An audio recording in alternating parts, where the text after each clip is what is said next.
from Muharram and Ashura to a terrorist attack hitting a mosque in Oman. The Islamic State group targeted a mosque, killing 6 and injuring many others. We tell you more. On Tuesday, Oman's capital Muscat witnessed a rare act of violence. The attack came ahead of Ashura, an annual day of mourning that commemorates the 7th century death of Imam Hussein, regarded by Shiites as the rightful successor to Prophet Muhammad.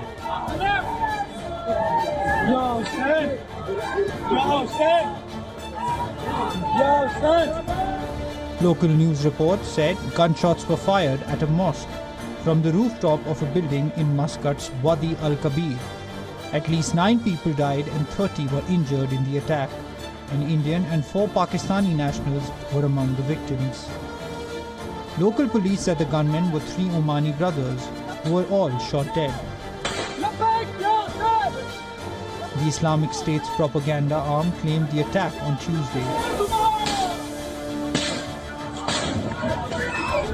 claiming it targeted Shiites practicing their annual rituals.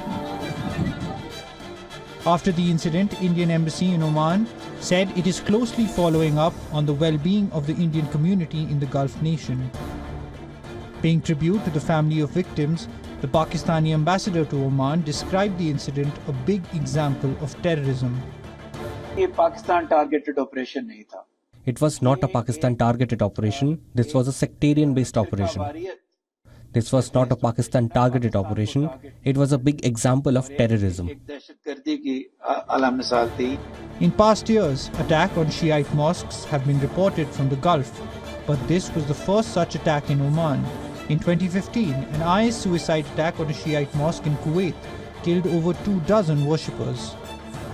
The same year, at least 25 people were killed in 2 attacks on Shiite mosques in Saudi Arabia's eastern province within the space of a week. The Islamic State group claimed responsibility for both attacks. The Islamic State regards Shiites as heretics. This year itself, the terrorist group claimed responsibility for a deadly attack in Iran on the 4th of January. Twin ISIS blasts killed nearly 100 people and wounded scores at a memorial for top commander Qasem Soleimani. The memorial marked the 4th anniversary of the death of Soleimani, assassinated in Iraq in 2020 by a US drone. The Pentagon, in its report, has warned about the resurgence of the terrorist group in West Asia. US military says the ISIS is trying to reconstitute amid an uptick in Syria-Iraq attacks.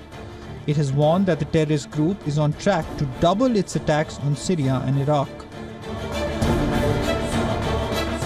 It has been more than a decade since the ISIL, then led by Abu Bakr al-Baghdadi, overran swathes of Iraq and Syria in its pursuit of a self-declared caliphate. While US-backed forces drove out much of the group, some fighters still remain in hiding, mainly in remote areas from where they carry out their attacks.